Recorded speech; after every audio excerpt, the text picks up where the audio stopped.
Jessica got out of the car, hit the alarm, and headed for her driveway. It was her third year living in a duplex and a large apartment with her daughter, a student, and her son. He is 17 years old. He's graduating from high school, and her mother, Olivia, also lives here. They used to have a full family. Her husband, David, is a well-known businessman in town and out of town. He has the biggest construction business in town. The family was solid. At least that's what Jessica thought. Helped him run the business. She's an excellent economist with a degree. They lived together for about 20 years. They ran the business for 12 years. Suddenly, at the age of 44, David fell in love with a young woman 20 years younger than him. You could say a girl, but already a connoisseur of rich men. He met her in a restaurant. He was meeting some colleagues for work, and they decided to have dinner and discuss some business. Alice sat with a friend at the next table and kept her eyes on David. Then she asked him to dance. Then they went out for a smoke, and then he took her home. He stayed there till almost morning. He turned off his phone. Jessica called several times, worried, but he didn't answer. In the morning, he made it up to his wife and left for work. Jessica had her own car. She was leaving later with her daughter Mia on her way to the institute. Well, my son and Alex went to grammar school on his own.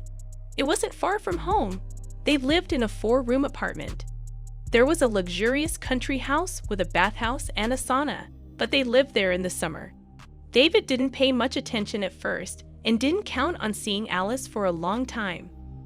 But she turned out so that he fell in love, and seriously in love. He managed to cheat on his wife for 6 months. But it all came out, just like he hadn't been cunning. There are still well-wishers in the world. They snitched. And Jessica even saw them with her own eyes at the restaurant. She got a text message telling her where her husband was and with whom. Jessica drove to the restaurant, walked in, and saw the lovers sitting, holding hands, looking at each other. So David didn't notice as Jessica came over and sat down at the table. "Good evening. Can I talk to you for a minute?" David knew her tone and knew immediately that it did not bode well. Alice asked naively, "David, who is this? And why is she sitting at our table? And this is my wife, Jessica. But I didn't invite her." He said, fidgeting. "Okay, David, you and I are getting a divorce. Don't come home tonight. I'll think it over, and we'll work it out tomorrow." She went quietly away, and they looked after her in silence. Of course, it was difficult for her to be calm. But she would not be in front of a minor hysterical, so she left with dignity, with her head held high.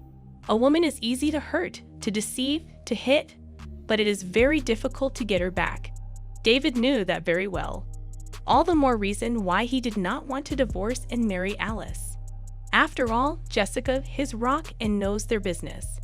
She was a knowledgeable financial expert, and Jessica came home and let the tears flow. Good thing the children weren't home.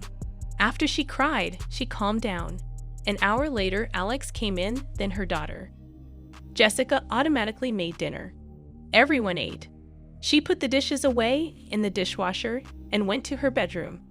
She decided she needed to get some sleep and make her fateful decisions tomorrow. With difficulty, she fell asleep, pushing her thoughts away. When she arrived at the office, Jessica didn't leave the office for 2 hours. She didn't visit her husband. This was noted by the employees. They could see that their CEO had not arrived in the best of spirits. At last, Jessica, folder in hand, made her way to David. She decided to set the record straight at once. David saw the determined look in his wife's eyes and realized what he himself had been thinking. The division of the business was inevitable. "David, you and I are getting a divorce. We're splitting the business in half. You keep the house, the apartment to me, and the kids stay with me. They just won't take a young stepmother seriously. You know that." David decided to make peace with his wife and apologize. He hoped she would forgive him. After all, she had caught him for the first time. How many times had he let her cheat? She doesn't know. That will remain on his conscience. "Jessica, honey, what are you talking about? What divorce? I'm so sorry. It just happened. It's the first time. I'm sorry. Why ruin everything? Why ruin our relationship? We've lived together for years. We've got it all worked out. The kids are almost grown up. Think about how the kids would feel about our divorce. It would be a tragedy for them. I'm sorry. I'll never let that happen again. You know, David, I've thought about it, and don't think I don't know anything about your affairs. And don't lie about the first time. I've seen you in a car with women. People I knew told me, but I thought it was just a fling. And here you are almost 6 months in a relationship with your young girlfriend. You bought her a 2-bedroom apartment, so live with her. I'm not changing my mind. I've already made an appointment with a lawyer, so you're on the ball. You and I have something to share. It was a long legal battle, but in the end, the business was split in half. The kids stayed with Jessica. The daughter resents her father and doesn't talk to him. The son communicates, but only over the phone. About 5 years have passed since then. Jessica runs her construction firm. David is with his. They are competitors, but they try to solve all their problems peacefully and legally. Jessica does even better, and many customers turn to her. David is angry, but he can't help it. Jessica manages skillfully, honestly. She is respected in town, and her business is booming. She bought a new construction duplex in a house her firm was building. She had a stylish and cool renovation done, new furniture, and now she lives here, moving her mom out of her apartment. Because Jessica has no time to cook, no time to clean. She's very busy and comes home late. After all, business is serious and takes a lot of time. David left his Alice. He was with her for a year. She doesn't want to work. Tried to get her to join his firm. But Alice went to work for 2 days and refused. Bored. I don't like poring over paperwork. I don't want to work hard. Let's go to Turkey instead. I'm tired. David eventually realized what this Alice was worth. Not to talk about serious business. No help from her.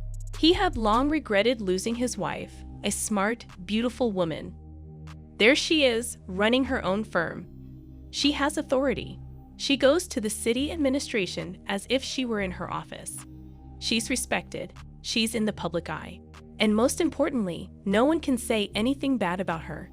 She doesn't go out with men or hang out in restaurants like many women. She solves things in offices, not saunas. David lives in a country house. He has a housekeeper, an older woman. Doesn't rely on himself, apparently, and doesn't want a young housekeeper. Occasionally, he meets women, but he doesn't want to get married. He doesn't see women like his Jessica anymore. There just isn't one anymore. There are probably better ones, there are worse ones, but he hasn't and won't meet one. He's already wondering how he can get it all back. He's also got his business up and running, and he's doing fine. But he misses his kids and his wife. He met with Alex and asked him how they lived. Alex told me briefly, "Dad, we are doing well. Matt is graduating from the institute, and I am a first-year student. Mom is working. We live in a new apartment. It has been a long time. He'll be 50 soon. If my son knew how much I wanted to ask him about Jessica. What does she think if she can't forgive him? It's been a long time. He'll be 50 soon, and Jessica's not far off either. But he can't talk to his son about it. His daughter still won't talk to him. He's hurt. And he doesn't realize that he hurt his daughter too. And the daughter stands up for her mother. Jessica got out of the car, hit the alarm, and headed for the driveway. Someone called out to her. She turned and saw David. He stepped toward her. "Hi, let me talk to you. I have a lot to tell you. Hi. What do we have to talk about?" "You said it all a long time ago," Jessica said sadly and left. But David is determined. He really has a lot to say to his ex-wife, and whom he cannot get over. But he hopes that in time, maybe Jessica will forgive him.